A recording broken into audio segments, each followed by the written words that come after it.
Selamat sore Bapak Ibu OMK. Kayak OMK baru oke langsung belum muncul ini OMK kita.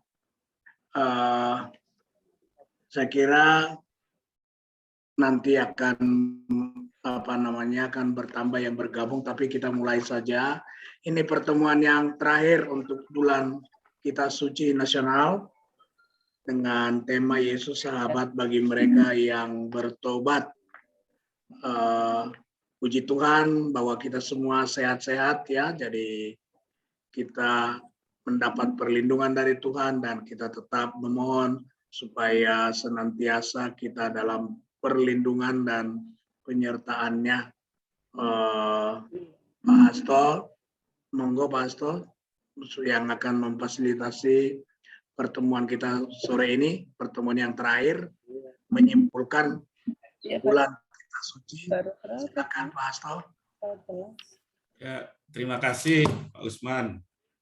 Sebelum kita mulai, ini saya tadi udah minta sukarelawan tapi belum ada. Saya tunjuk aja untuk doa umat ada 5 ini. Jadi mungkin saya minta bantuan yang pertama mungkin Bu Hadianto untuk doa pertama, doa kedua Pak Tono, yang doa ketiga Ibu Sagala. Saya tulisannya nggak bisa baca. Oh, Tulisannya nggak bisa baca. Yang lain aja. Ganti Pak Ade, ganti. Ya, Dia boleh. kecil. Oke, Bu. Matanya sudah parah. Ya, sama Bu. Sama. Bu Teo bisa ya? Bisa. Bu Teo udah di laser dia. Iya deh, belajar. Belajar ketiga. Keempat siapa nih? Boleh Mas Tommy ya? Nanti monitornya deketin Pak Banjar. Ya. Monitornya dideketin Bu Teo biar kelihatan. Oh, tenang. Tenang, bisa diatur. Jadi tadi pertama Bu Sagala, kedua Pak Tono, ketiga Bu Anjar. Bu Tio. Bu Teo bisa. Bisa. Oh iya dah, Bu Anjar berarti kelima. Keempat Ulangi tadi lagi, sudah ada. deh, ulangi. Keempat yang pertama Bu Sagala. Tulis, Iya, ayo, Pak. tulis. Ya. Kedua Pak Tono. Ketiga Bu Tio. Bu Tio. Kirain tadi Bu Tio nggak bisa. Bisa. Keempat saya minta Mas Tommy ya. 4 Mas Tommy. 4 ya. Kelima baru Bu Anjar. Oke. Oke. Oke, Pak. Oke, matur nuwun. Bapak Ibu, mari kita mulai. Pak Hasto, Ya, siap. tadi apa itu? Tadi saya sempat ke Doa umat. doa umat ya. Oke. Ya, nanti ada Kak di situ. Ya.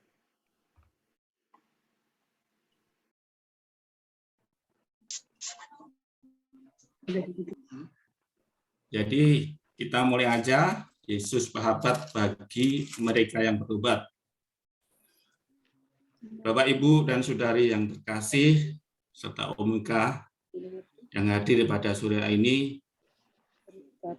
sektor yang juga terdampak pandemi COVID-19 adalah keagamaan. Seperti yang kita alami, aktivitas beribadah, khususnya aktivitas liturgi di gereja dibatasi. Umat memang tetap bisa berpartisipasi melalui layar televisi atau streaming channel YouTube. Namun banyak juga yang tidak bisa turut serta karena tidak memiliki sarana dan prasarana yang diperlukan. Situasi macam ini tidak menutup kemungkinan membuat hidup doa dan ibadah umat menjadi suam-suam kuku seperti jemaat di Laodikia dalam kitab Wahyu. Itu sebabnya kita perlu mendalami dan merenungkan sosok Yesus yang tampil sebagai sahabat bagi orang-orang yang bertobat, agar kita terdorong untuk terus-menerus mengupayakan pertobatan. Kita awali dengan lagu pembuka. Penasaran.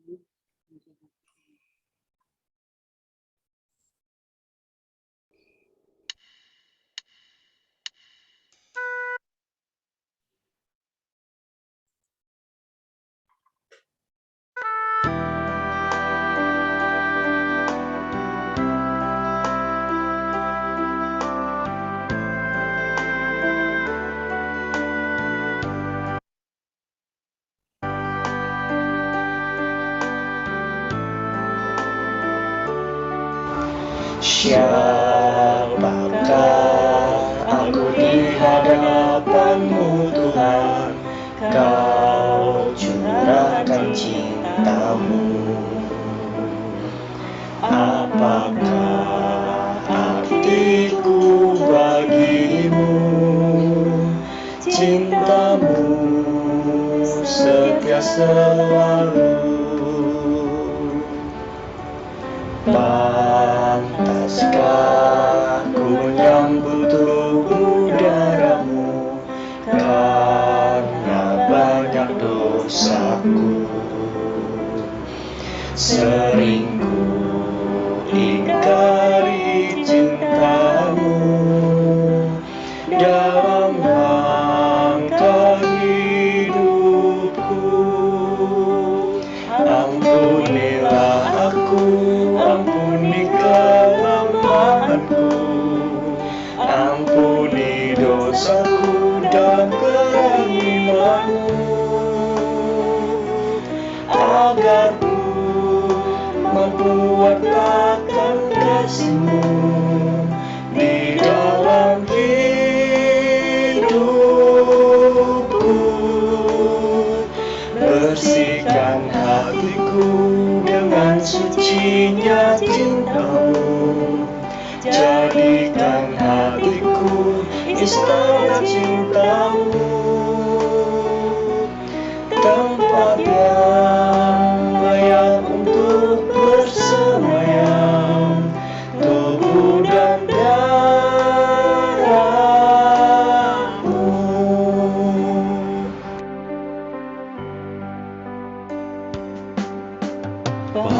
Pantaskah ku menyambut tubuh darah-Mu, karena banyak dosaku.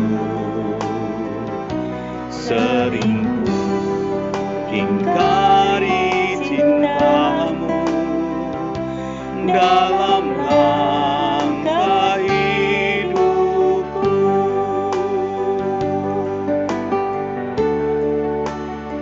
Ampunilah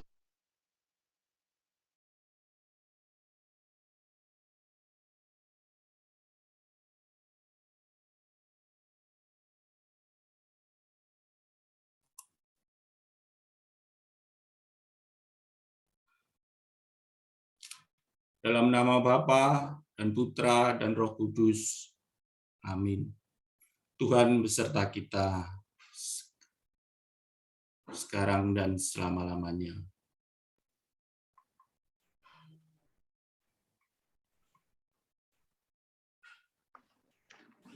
Bapak, Ibu, dan saudara-saudara yang terkasih, serta OMK yang kami kasih dalam Kristus.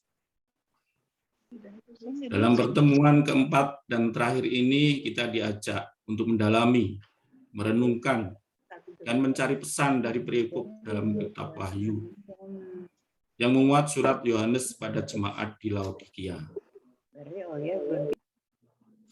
Surat ini kurang lebih relevan dengan situasi gereja dan masyarakat sekarang ini. Karena pandemi, sebagian umat Katolik bisa jadi mulai kehilangan semangat untuk menjadi murid dan saksi Kristus. Demikian pula hal dengan jemaat Laodikia dalam kitab Wahyu yang tergoda untuk menjalani kehidupan sebagai murid Kristus secara suam-suam kuku. Melalui surat ini, kita diminta untuk menjalani hidup sebagai murid Kristus dengan penuh semangat dan dengan terus-menerus mengusahakan pertobatan.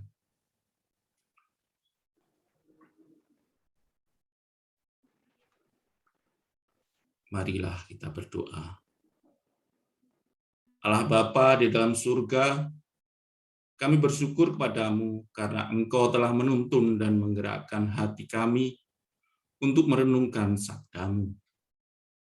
Bukalah pikiran dan hati kami, agar kami mampu memahami sabda-Mu yang Engkau sampaikan melalui bacaan dari kitab Wahyu pada pertemuan ini. Tuntunlah kami dalam merenungkan dan berbagi pengalaman, agar semangat iman kami dinyalakan kembali di masa yang sulit karena pandemi ini. Kami mohonkan ini dalam nama Yesus Kristus, Tuhan dan pengantara kami, yang hidup dan berkuasa bersama dengan Dikau dan Roh Kudus, kini dan sepanjang masa. Amin.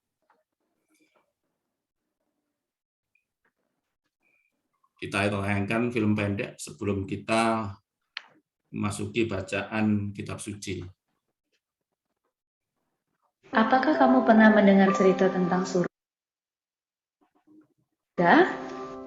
Surga adalah tempat yang indah, tempat yang menyenangkan. Tuhan ada di surga dan Tuhan ingin kita semua pergi ke surga suatu hari nanti. Tentunya kamu ingin masuk surga, bukan? Bolehkah saya bertanya? Apakah kamu yakin pasti masuk surga? Apakah alasan Tuhan mengizinkan kamu masuk ke surga? Banyak orang berkata, kita harus taat kepada orang tua, rajin beribadah, rajin berdoa, rajin berbuat baik, dan lain sebagainya. Tapi harus baik apa? Saya punya kabar baik untukmu.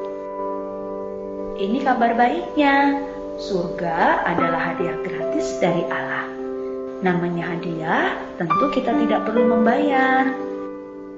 Surga tidak didapat karena kita berbuat sesuatu, seperti rajin membaca kitab suci, rajin belajar, rajin berdoa, atau rajin melakukan perintah Allah yang lain.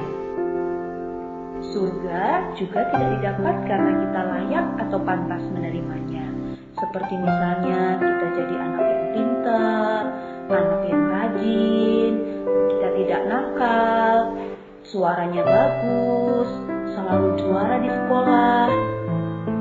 Tapi sekalipun surga adalah hadiah gratis, semua orang tidak dapat masuk surga karena ada yang menghalangi, yaitu dosa. Kita semua adalah orang-orang yang berdosa. Dosa itu seperti kalau kita tidak taat kepada perintah Tuhan, kita marah-marah, bertengkar, menyontek di sekolah, berbohong, berkata-kata kotor, berpikiran jelek, malas, dan lain sebagainya.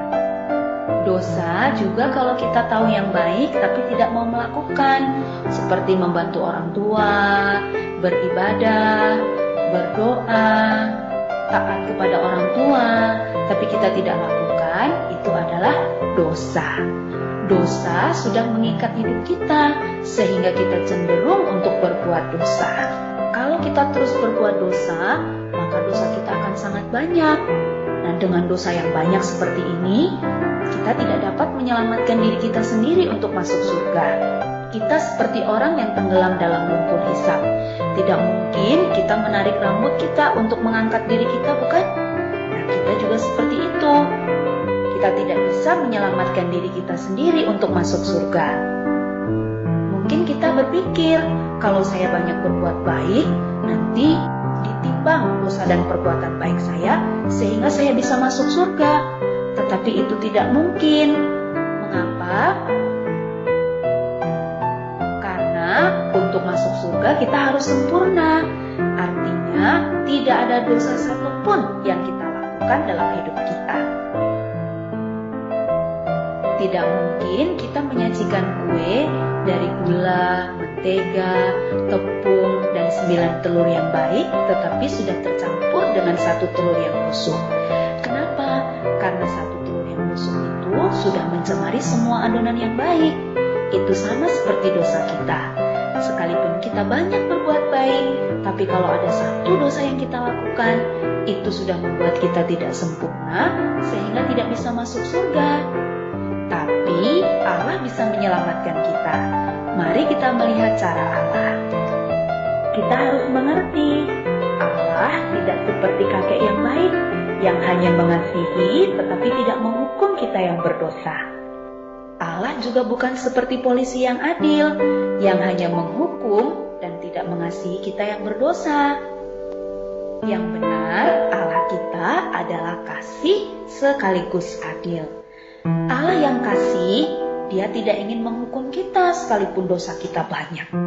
Tapi Allah yang adil harus menghukum kita sekalipun dosa kita hanya satu. Nah, inilah hukuman orang yang berdosa, yaitu disiksa selama-lamanya di dalam neraka. Apakah kamu melihat ada masalah di sini? Tadi, Allah kasih tidak ingin menghukum, tapi Allah yang adil harus menghukum. Bagaimana kasih dan keadilan Allah ini bisa bertemu? Ada sebuah cerita yang akan menolong kita untuk mengerti bagaimana kasih dan keadilan Allah bertemu. Ada seorang pemimpin yang sangat bijaksana yang bernama Syamila. Dia mau membebaskan rakyat dari pemerintahan yang kejam. Tiba-tiba suatu kali prajuritnya datang melapor bahwa ada yang mencuri bahan makanan mereka.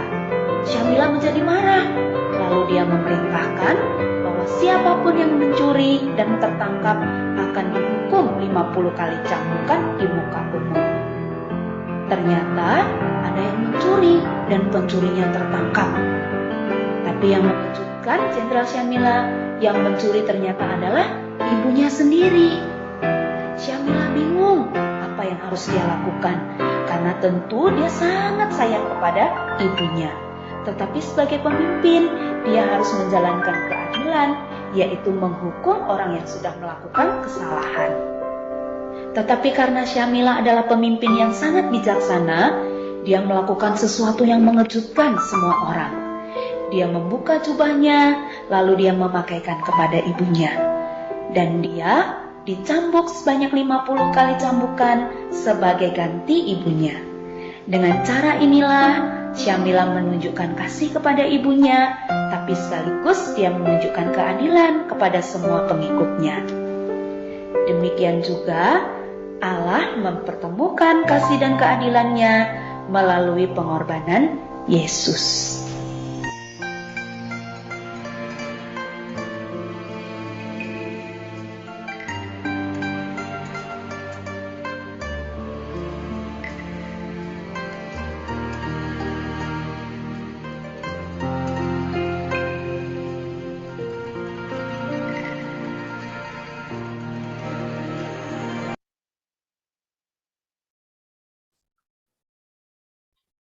Kita lanjutkan dengan bacaan dari Kitab Wahyu bab 3 ayat 14 sampai 22. Saya bacakan bergantian dengan swasti.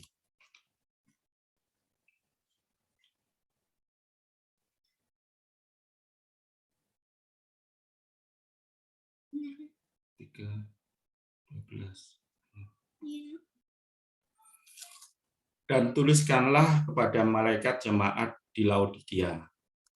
Inilah firman dari Amin, saksi yang setia dan benar, permulaan dari ciptaan Allah. Aku tahu segala pekerjaanmu. Engkau tidak dingin dan tidak panas.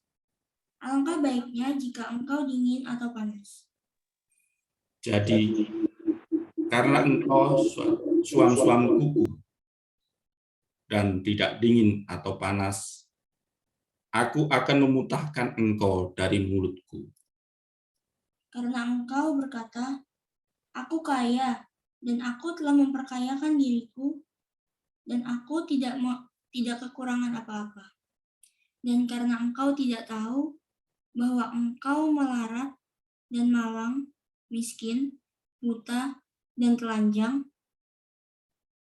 maka aku menasihatkan engkau, supaya engkau membeli daripadaku emas yang telah dimurnikan dalam api, agar engkau menjadi kaya, dan juga pakaian putih, supaya engkau memakainya, agar jangan kelihatan ketelanjanganmu yang memalukan, dan lagi minyak untuk melumasi matamu supaya engkau dapat melihat.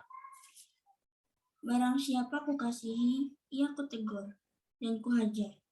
Sebab itu, relakanlah hatimu dan bertobatlah. Lihat, aku berdiri di muka pintu dan mengetuk. Jikalau ada orang yang mendengar suaraku dan membukakan pintu, aku akan masuk mendapatkannya, dan aku makan bersama-sama dengan dia, dan dia bersama-sama dengan aku. Barang siapa menang, ia akan kedudukannya bersama-sama dengan aku di atas tahtaku. Sebagaimana aku pun telah menang dan duduk bersama-sama dengan Bapakku di atas tahtanya. Siapa bertelinga, hendaklah ia mendengarkan apa yang dikatakan Roh kepada jemaat-jemaat. Demikianlah sabda Tuhan. Syukur kepada Allah. Oke, Bapak Ibu, kita akan mendalami bacaan dari kitab Wahyu. Tapi saya ingin bertanya, kayaknya bacaan yang asing ya bagi kita ya. Benar nggak Bapak Ibu? Kayaknya jarang kita dengar ya. Tapi karena jarang, tapi kita malah bisa menambah wawasan. Dan untuk memperdalam biasanya kita akan bertanya, ya seperti penelitian, atau kita ada masalah, atau hakim mencari keadilan untuk berperkara, biasanya untuk memperdalam biasanya dengan pertanyaan-pertanyaan. Dan di sini untuk memperdalam kitab Wahyu bab 3 ayat 14 sampai 22 ada 4 pertanyaan. Yang pertama, apa arti sebutan dari gelar Yesus sebagai Amin, saksi yang setia dan benar? Yang kedua, apa yang dicela oleh Yesus dari jemaat Laodikia? Yang ketiga, apa yang membuat jemaat Laodikia bermentalitas suam-suam kuku? Dan yang keempat, apa perintah Yesus bagi jemaat Laodikia setelah memberi mereka nasihat? Dan di sini dijelaskan bahwa yang pertama, Yesus yang memberi perintah untuk menulis dan mengirim surat pada jemaat di Laodikia.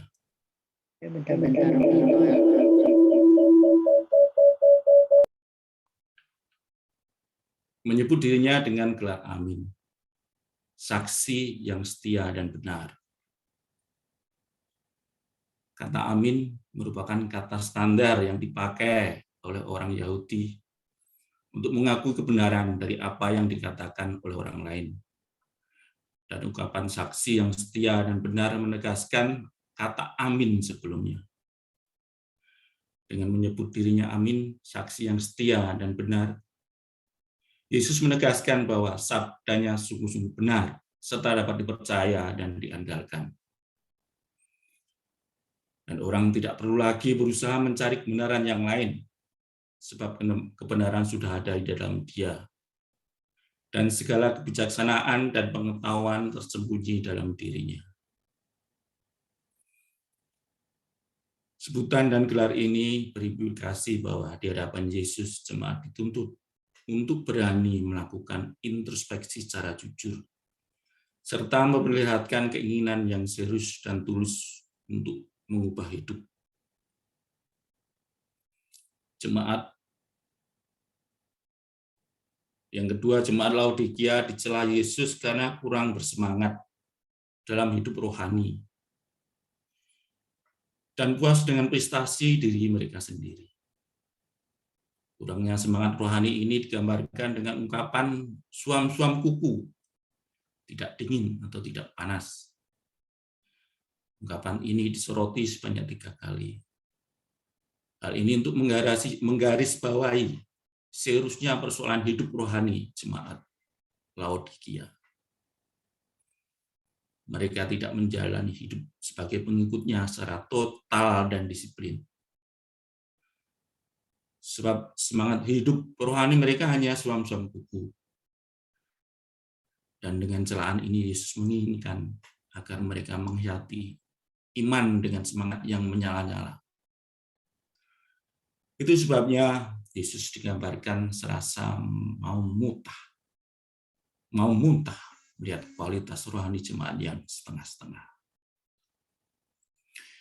Dan yang ketiga, semangat suam-suam kuku jemaat Laodikia disebabkan karena mereka sudah merasa mampu mencukupi dirinya dan cepat puas diri. Dengan harta kekayaan, mereka hidupnya merasa seakan terjamin.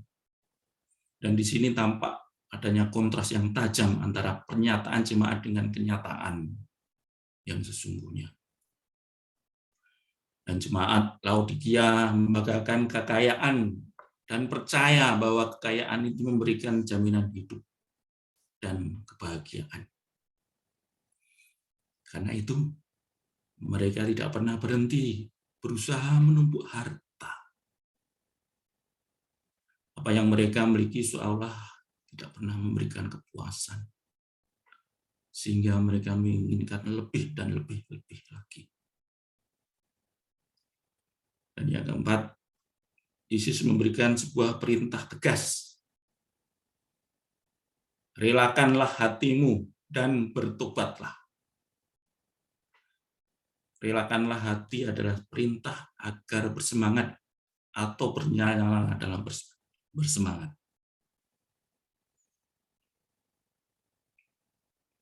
Dengan kata-kata ini Yesus mengajak jemaat Laodikia untuk berubah dari mentalitas suam-suam kuku.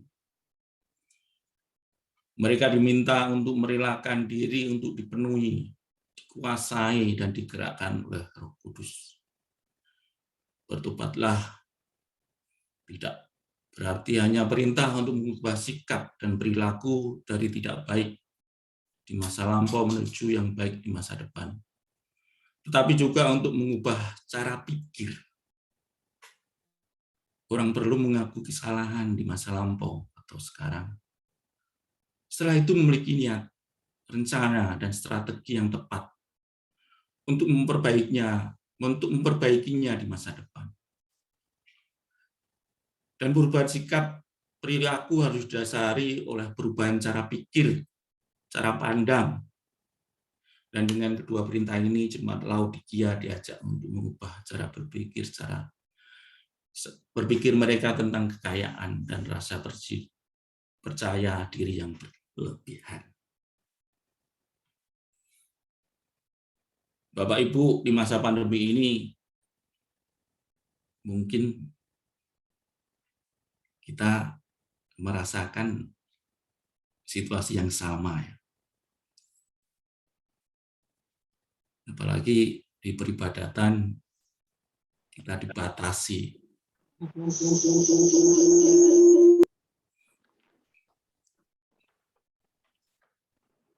Walaupun sebelumnya kita hanya bisa offline, nggak bisa ikut secara langsung. Maaf, online. Dan sekarang offline juga dibatasi. Hal ini mungkin kita nggak tahu ya, apa yang dimaui oleh Tuhan. Karena kadang-kadang apa yang kita minta atau yang kita mohon, yang diberikan Tuhan juga kadang nggak sesuai apa yang kita minta. Tapi memang jalannya begitu. Kita harus jalani.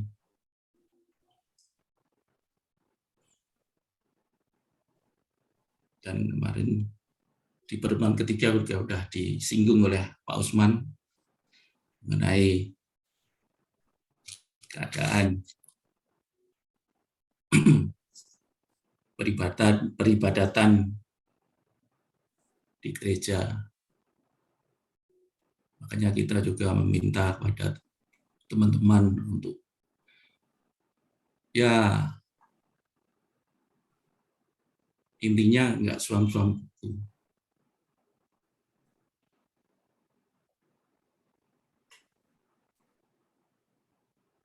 Jadi mari, mungkin kalau ada Bapak Ibu yang ingin men-sharingkan pengalaman atau hal-hal yang berkaitan dengan pandemi, yang terkait dengan pandemi, yang juga mirip-mirip dengan jemaat di Laodikia, kami persilakan. Monggo Bapak Ibu. Pak Asto. Oh ya, Bu Lucy. Ya, mungkin saya mau sharing sedikit. Oke, monggo Bu Lucy. Ya, sebelum cerita tentang masa pandemi, mungkin saya mau cerita satu pengalaman tentang pertobatan yang mungkin mirip dengan jemaat di Laodikia ini. Waktu saya kecil, waktu dari kelas, mungkin dari masa kecil, waktu masih SD, dari saya kecil sampai kelas 6 SD itu, bapak saya ini tidak pernah pergi ke gerejanya pas Natal Paskah begitu. Jadi saya itu dididik imannya lebih tepatnya oleh ibu. Jadi peran ibu saya sungguh sangat besar, dan juga suster-suster yang setiap hari Kamis dan Sabtu itu membimbing kami lewat pendalaman iman anak dan juga SEKAMI, Serikat Kepausan Anak Misioner. Jadi saya tumbuh di satu desa kecil, di mana di situ setiap Kamis dan Sabtu saya pasti pergi ke gereja untuk pendalaman iman anak. Selain itu setiap malam pasti diajak sembahyang sama ibu saya.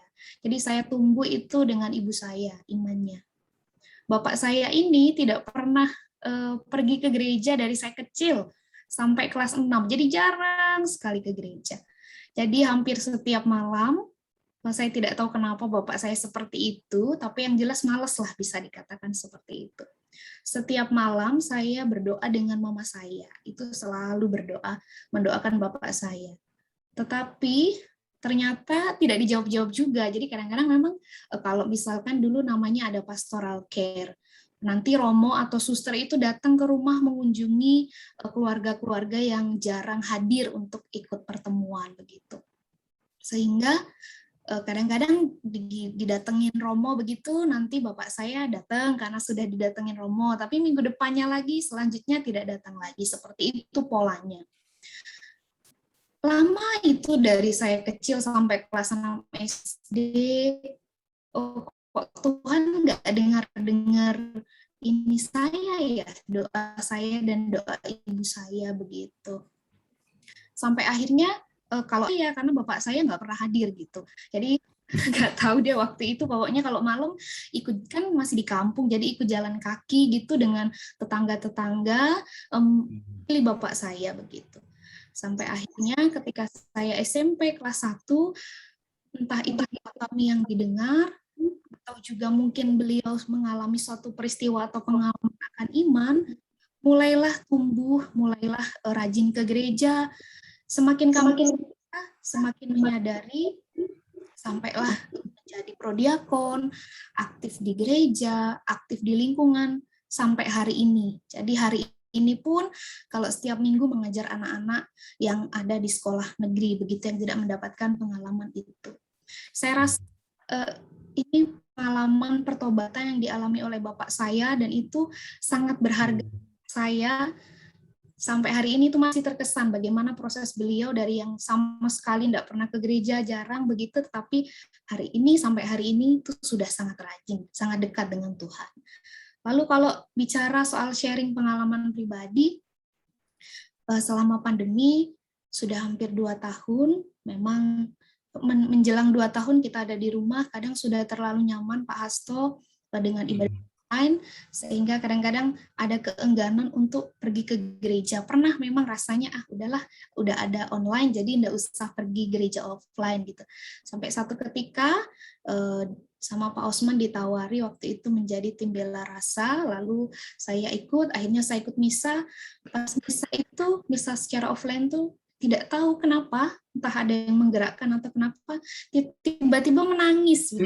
Rasanya ibadah ke gereja itu ternyata sungguh sangat dirindukan. Mungkin juga Bagian orang mengalami itu ketika sudah lama sekali tidak ke gereja, perjumpaan dengan Tuhan secara agak memang berbeda rasanya ibadah online dengan ibadah offline begitu.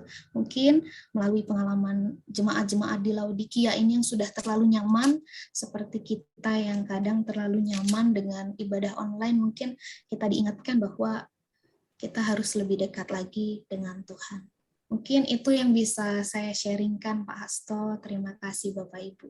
Wah, super sekali. Terima kasih, Bu Lucia. Sungguh ini suatu mungkin hikmah ya dari atau hidayah bapaknya itu yang istilahnya, tapi bapaknya Katolik kan ya? Katolik, Bapak, Katolik. Oh, Cuman ngot-ngotan, Pak. Suam-suam kuku. Daerahnya di mana sih, Bu Lucy? Saya lahir dan besar di Curug, di Bengkulu, kota kecil, Pak. Ya, jadi masih desa. Iya. Aduh, terima kasih, Bu Lucia. Aduh, ya begitulah Bapak Ibu. Jadi seperti tadi, kadang-kadang doa kita itu dijawab Tuhan dengan yang tidak sesuai apa yang menjadi kemauan kita atau keinginan kita. Karena Tuhan punya rencana. Jadi Tuhan udah punya, istilahnya, kalau orang Jawa udah digariskan gitu, hidup kita itu udah ada garisnya gitu. Oke, terima kasih Bu Lucia. Mungkin ada yang lain lagi? Monggo. Tadi ayahnya Bu Lucy itu bukan ini sebenarnya. Dan ibu itu, Bu Lucia itu adalah pemelihara iman. Iya, Pak, setuju. Ayah itu, bapak itu pelaksana iman, jadi Oh. jadi Ya. nah itu coba didalami nanti. Iya. Ya, betul. Wah, tambahannya bagus ini. Jadi pelaksana iman ya kan, jadi dari karya-karyanya dan itu implementasi dari dua Bu Lucia sama ibunya itu. Jadi sebenarnya dia berduanya caranya lain aja. Saya pantau, Pak Hasto. Ya, siap. Ini perasaan saya sore ini suam-suam kuku loh. Betul, Pak. Saya juga tadi saya pentengin yuk 13 terus ini. Belum tambah. Banyak yang ini ada keperluan, Pak Burina, Pak Heru. Pak Heru udah pamit ya, Pak Heru tadi ya, memang ada keperluan dia, ada tamu. Ada rapat keluarga. Bukan, saya bukan ke situ. Perasaan suam-suam kuku itu seperti apa gitu loh. Jadi saya tidak berkomentar kepada mereka yang yang tidak bisa hadir. Pastilah ada halangan atau alasan yang sangat sehingga tidak hadir. Tapi saya setuju sulit itu. Tapi perasaan suam-suam kuku ini karena kita biasa meriah, ya kan? Lalu ada situasi begini, tadi ya benar, 13, ya. Kok ada perasaan suam-suam kuku? Ya jadi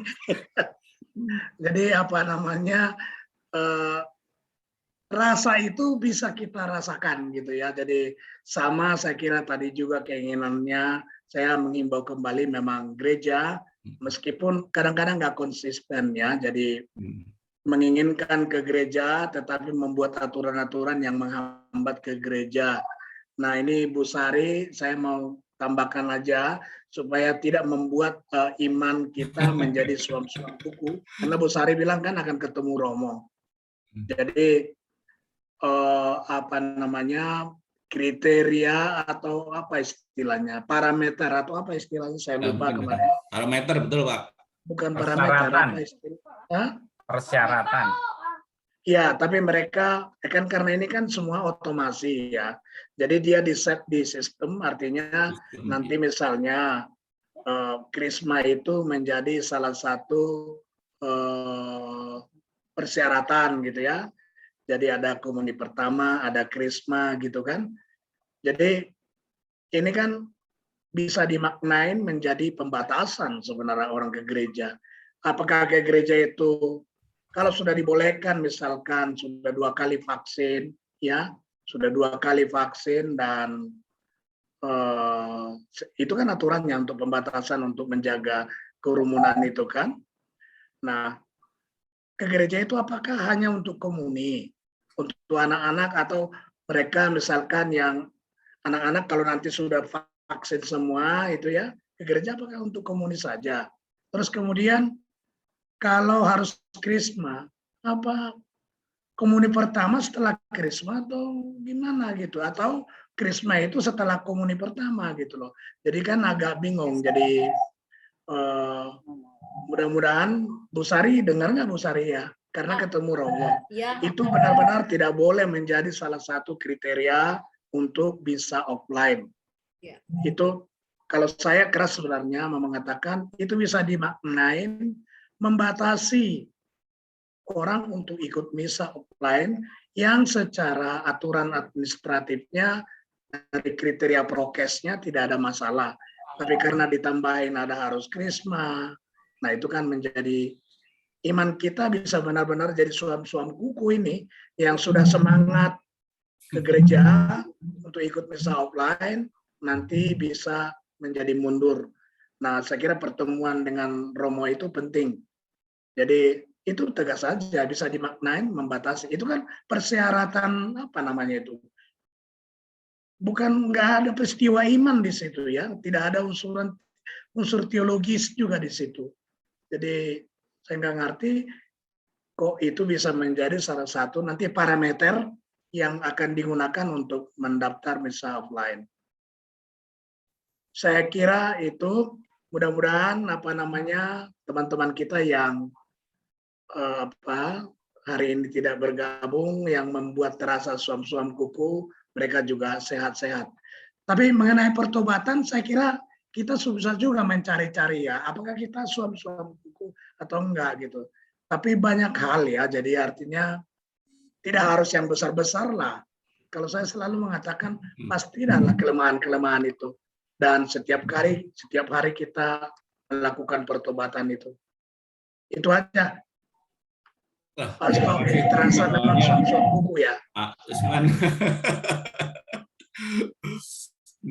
Mungkin ada yang lain? Saya mau menambahkan saja, Pak Hasto. Ya, silakan, Bu Sari. Ya, seperti yang tadi dikatakan, memang sudah dijadwalkan tanggal 28 hari Selasa kami rapat para pembina dengan Romo dan seksi liturgi pewartaan katekes. Ya, saya akan sampaikan ini. Mungkin juga pembina juga sudah membawa pertanyaan ini di masing-masing karena sudah share tadi di grup. Semoga ya memang yang seperti Pak Osman katakan sudah semangat anak-anak untuk misa dan kemajuan atau masa depan gereja kan dari tangan mereka, regenerasi ke mereka. Janganlah ada pembatasan seperti ini. Karena kan bukan kemauan karena keadaan. Nanti akan saya sampaikan di pertemuan dengan Romo. Begitu. Dan itu tidak ada hubungannya dengan protokol kesehatan. Iya. Jadi masalahnya menjadi teologis. Makanya mungkin ada nanti Romo bisa bicara dan nanti saya akan bisa share setelah pertemuan itu. Oke. Terima kasih Bu Sari. Kita kembali ke masalah kitab suci dari Wahyu 3:14 ayat 14 sampai 22. Mungkin ada yang lain lagi? Kami persilakan kalau ada.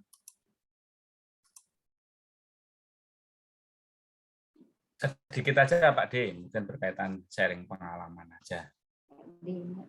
Ya, monggo Om. Baik. Bapak Ibu, ini saya hanya berbagi pengalaman tentang yang disampaikan Pak Osman itu betul banget.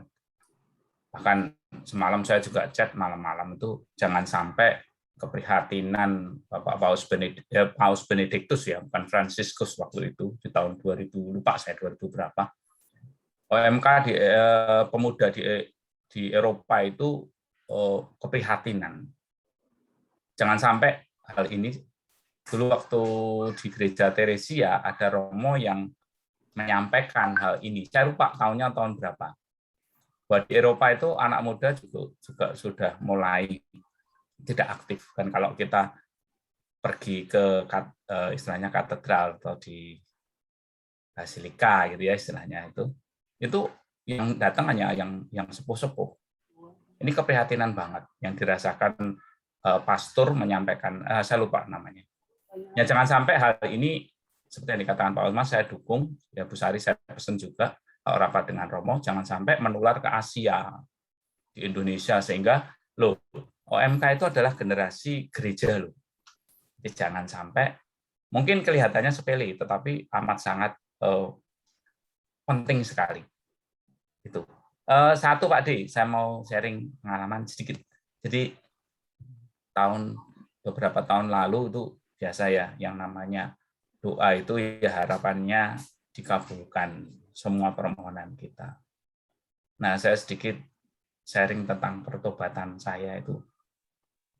Suatu saat itu ya biasa kita berdoa di mana, di Gua Maria, di rumah, di gereja, atau di Jogja itu saya pastikan ke Ganjuran gitu ya. Doa permohonan apa yang saya minta.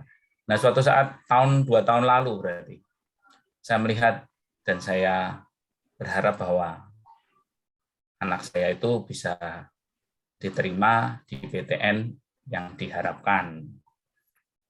Saya bantu dengan doa, ibunya dengan doa, Dimasnya juga dengan doa. Kita support terus belajarnya luar biasa, saya lihat itu.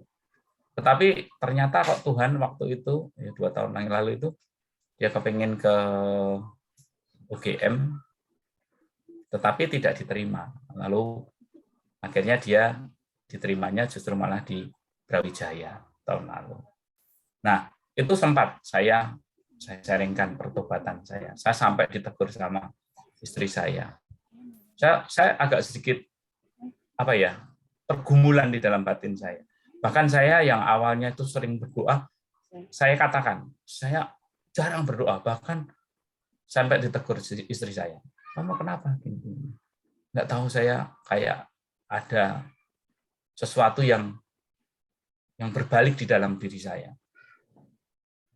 Kok kayaknya apa yang saya lakukan dengan doa, dengan pendampingan, anak saya juga demikian, kita juga semua kok nggak dikabulkan. Sampai saya itu, boleh saya katakan, saya jarang berdoa. Itu berlangsung beberapa bulan.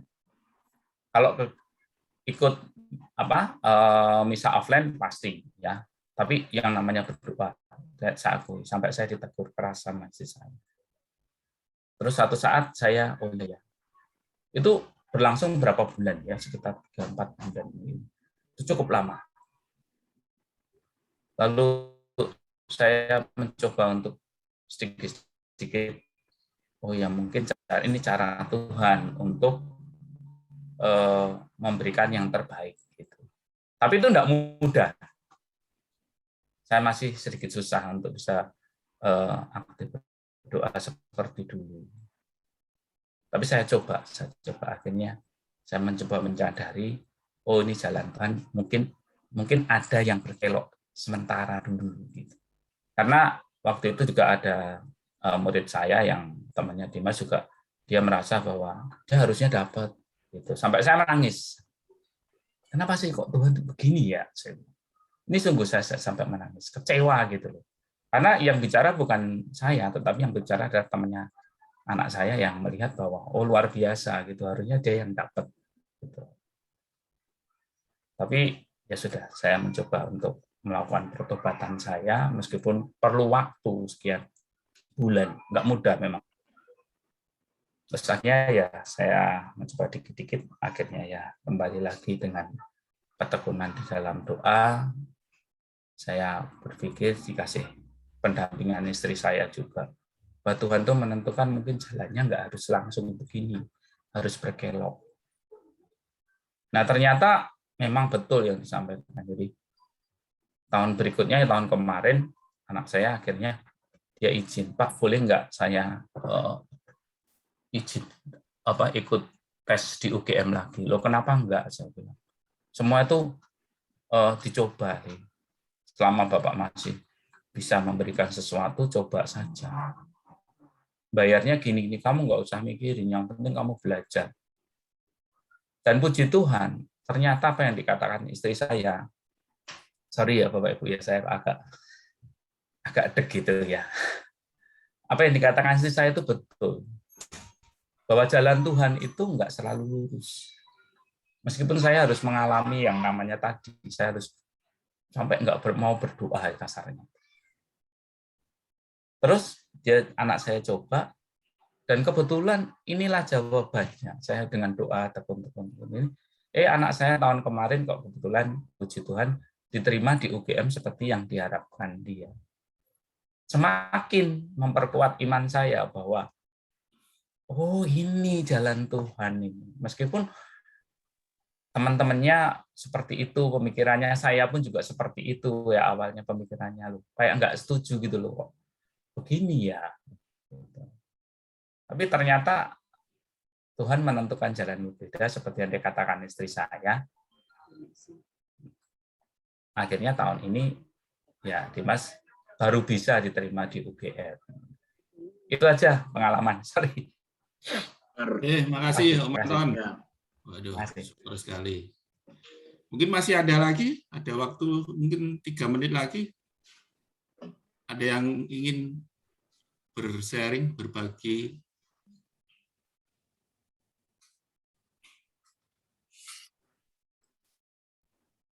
Oke, kalau udah ada, mungkin kita lanjutkan dengan doa umat.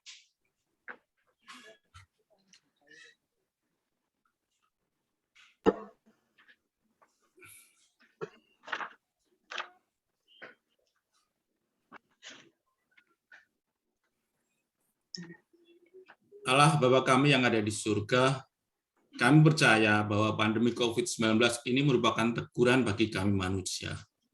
Untuk itu kami berdoa.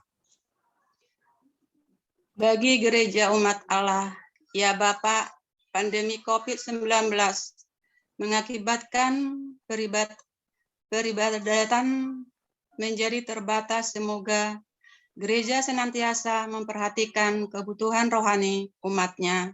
Kami mohon. Kabulkanlah doa kami ya Tuhan. Bagi para pemimpin negara ini, ya Bapa, curahkanlah hikmat kebijaksanaan bagi pengambil keputusan negara ini, sehingga mereka bekerja dengan sangat bijaksana. Kami mohon. Kabulkanlah doa kami ya Tuhan. Bagi para tenaga medis dan relawan, ya Bapak, pandemi COVID-19 saat ini sudah mulai melandai. Namun demikian, kewaspadaan tetap dijaga agar mereka selalu sigap dalam menghadapi pandemi ini. Kami mohon. Kabulkanlah doa kami ya Tuhan. Bagi semua orang, ya Bapa, putuslah Roh Kudus agar semakin banyak orang yang rela divaksinasi. Kami mohon.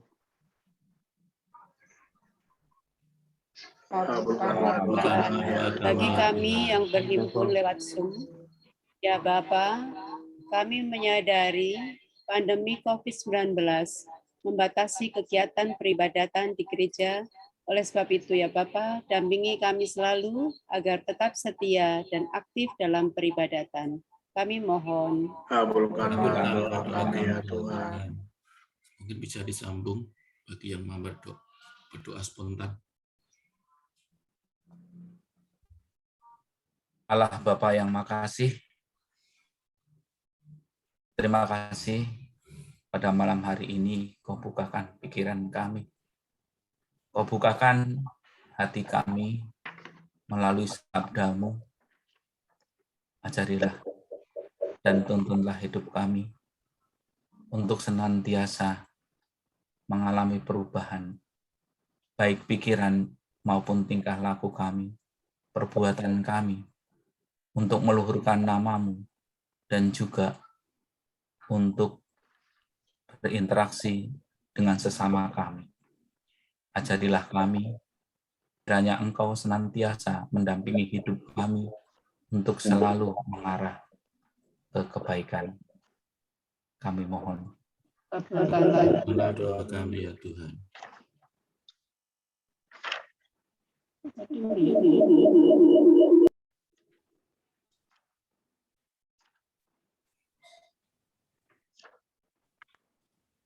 Demikianlah ya Tuhan, doa-doa yang kami sampaikan kepadamu.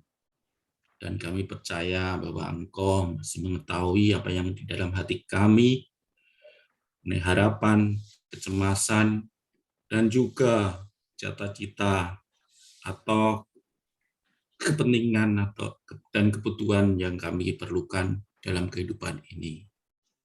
Untuk itu kami satukan doa-doa tadi dengan doa yang telah diajarkan oleh Yesus kepada kami. Bapa kami yang ada di surga, dimuliakanlah namamu, datanglah kerajaan-Mu, jadilah kehendak-Mu di atas bumi seperti di dalam surga. Berilah kami rezeki pada hari ini, dan ampunilah kesalahan kami, seperti kami pun mengampuni yang bersalah pada kami. Dan janganlah masukkan kami dalam pencobaan, tetapi bebaskanlah kami dari yang jahat. Amin. Bapak Ibu, kita sudah selesai. Sebelum ke penutup dan mohon berkat, saya ingin mengucapkan terima kasih pada yang mengisi suara OMK, Mas Gerhan, Mbak Areta, Tante Nur, dan Om Anton, dan juga pada Bu Lucy, dan juga Om Anton, Pak Usman, dan juga pada Bapak Ibu yang telah hadir dalam pertemuan di sore atau malam hari ini. Kita mohon doa, mohon berkat penutusan dengan diawali dengan doa penutup.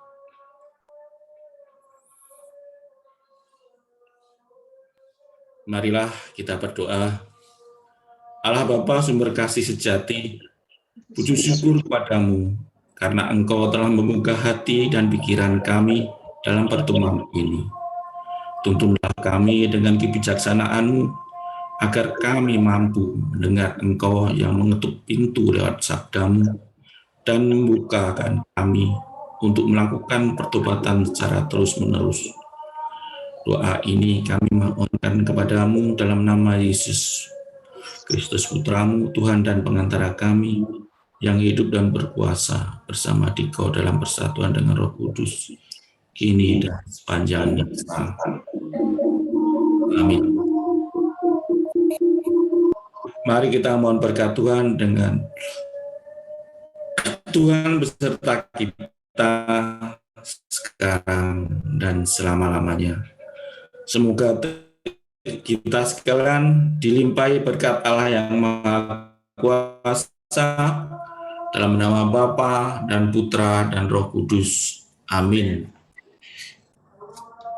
Kita dengan doa penutup.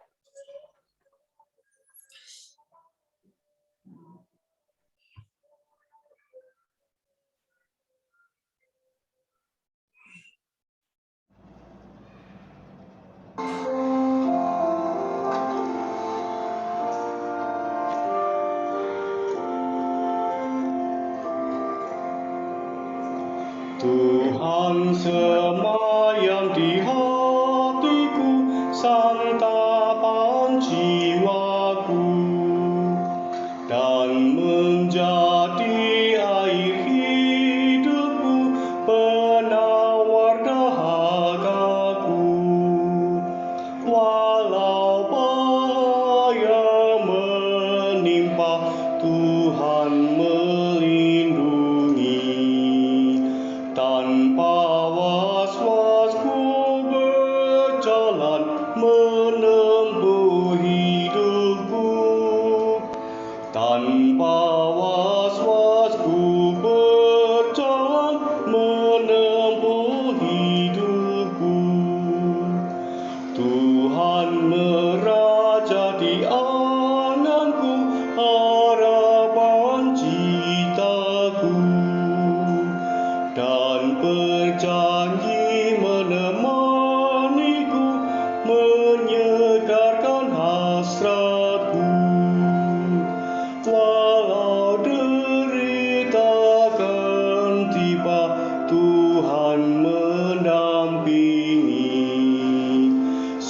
Segala cemas kan musnah, ku aman abadi. Segala cemas kan musnah, ku aman abadi.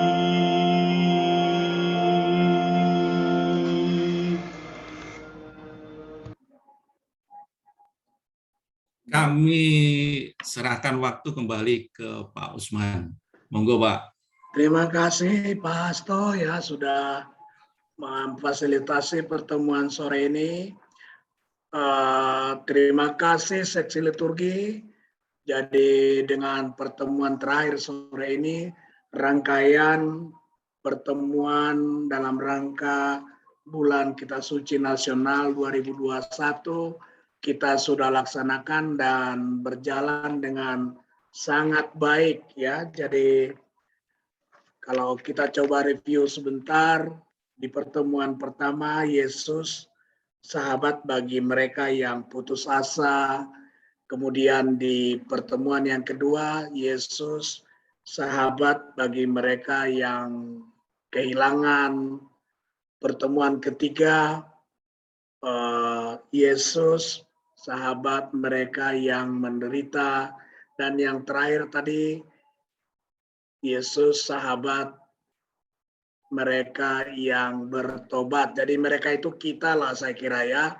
Jadi dengan demikian kita membuat benar-benar Yesus menjadi sesuai tema Yesus sahabat seperjalanan kita. Yang terakhir itu kunci sebenarnya sore ini. Setiap hari kita harus memperbarui batin kita, memperbarui hati kita melalui pertobatan kita supaya sungguh-sungguh Yesus menjadi sahabat seperjalanan keluarga besar Vincentius.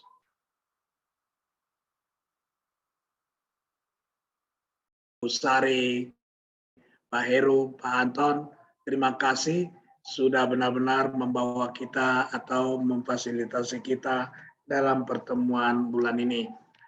Nah, itu yang pertama. Yang kedua, saya mau informasikan kepada OMK akan nanti ya akan dibuat satu misa khusus yang khusus untuk OMK. Jadi nanti kalau ada pemberitahuan itu kita akan informasikan, dan saya harap Swasti ya dan teman-temannya, Kerhan, semualah OMK di lingkungan Vincentius bisa ikut berpartisipasi dalam misa yang akan dikhususkan untuk OMK. Nah, yang ketiga, tolong kita dibantu menginformasikan ke sekretaris lingkungan Vincentius update vaksinasi yang kita sudah jalankan. Jadi tadi malam lumayan bahwa Vincentius itu termasuk 3 besar lah ya, kalau saya lihat sudah 45,6% yang sudah divaksin, yang seharusnya divaksin ya. Jadi 12 tahun sampai dengan ke atas itu sudah ada kurang lebih 45,6%, 4,7%. Tapi ada yang luar biasa, saya lihat ada 2 wilayah, Pondok Kopi kalau tidak salah saya, mereka sudah lebih dari 80%. Jadi kemungkinannya saya menduga kita kurang melaporkan ke Bu Rina untuk dicatat di dalam biduk. Jadi kita benar-benar memang dimonitor ya dari paroki, dan bukannya dari paroki sebenarnya. Jadi apa yang dilakukan oleh paroki kita bukan keputusan paroki saja, tetapi itu adalah kebijakan dari Keuskupan Agung Jakarta, dan saya kira yang dilakukan itu tepat. Kecuali yang tadi malam coba dibahas itu mengenai krisma, ditambahin itu urusan untuk persyaratan misa, itu ke gereja itu menjadi satu kontroversi, bukan apa namanya, kontraproduktif ya. Jadi mudah-mudahan nanti bisa ada solusi yang baik lah. Saya kira itu, kecuali ada pemberitahuan dari atau oleh-oleh dari Bapak Ibu, misalnya ada oleh-oleh dari Medan atau dari mana misalnya. Tambahan aja Pak Usman. Ya. Tambahan Pak Usman sedikit. Ya. Bapak Ibu, jadi simpelnya adalah begini. Untuk yang di biduk itu Bapak Ibu hanya kirim saja sertifikatnya, baik vaksin 1 maupun vaksin 2 ke Ibu Rina. Jadi nanti yang akan memasukkan data itu Bu Rina, lingkungan kita. Jadi kemarin juga sama, Dimas dan istri saya itu kan baru bulan lalu yang vaksin 2. Jadinya saya susulkan, makanya bisa offline, dia nggak bisa, tidak memenuhi syarat. Nah, minggu lalu baru saya kirimkan. Hanya itu aja sih Bapak Ibu. Jadi mengirimkan sertifikat vaksin 1-2 ke WA aja ke Bu Rina. Udah nanti Ya, di foto aja lalu dikirim ke Bu Rina. Di Japri aja, nggak usah di grup ya, di Japri. Ya, di Japri aja Pak. Itu aja sih Pak tambahnya, supaya simpel sih. Karena hal itu memang sangat penting ya. Semua ini sebenarnya berkaitan dengan ya semua urusan, saya kira bahwa vaksin 1-2 itu sangat-sangat dibutuhkan. Itu aja sih. Ya, jadi itu untuk semua yang terdaftar di biduk ya. Jadi dimasukkan. Jadi kalau ada namanya masih ada di biduk, supaya dilaporkan aja. Karena rasanya mungkin hanya yang usia 12 tahun yang baru ya, karena kalau yang sudah di atas itu mestinya sudah paling tidak sudah semua vaksin, paling tidak vaksin pertama. Dan itu data itu menunjukkan juga komitmen Gereja Katolik terhadap kebijakan pemerintah sebenarnya. Ya, dengan nanti ke AJ dengan bangga melaporkan bahwa katakanlah sudah 70%, 80% kan, herd immunity kan 70%. Ternyata sudah 100% gitu ya. Jadi itu kan benar-benar menunjukkan kepatuhan atau ketaatan Gereja Katolik dalam rangka berbangsa dan bernegara. Saya kira itu semoga kita semua sehat-sehat saja.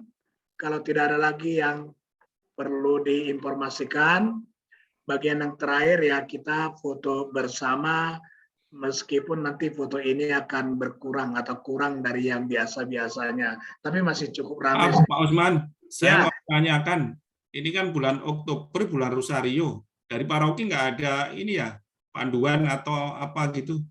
Belum. Tapi kalau misalkan tidak ada pun, saya kira kan bisa kita, seksi liturgi bisa merancang, kan ini kan bulan doa Rosario ya, ibadat Rosario, mungkin kita akan rencanakan aja. Biasanya kan ada ya, jadi mungkin belum aja Pak. Ya. Oke, makasih. Jadi kemarin juga karena mereka tadi malam itu terlalu fokus kepada agenda ini, tidak ada juga yang bertanya mengenai itu persiapan untuk bulan Rosario. Bagian yang terakhir foto supaya dibikin agak rame sedikit.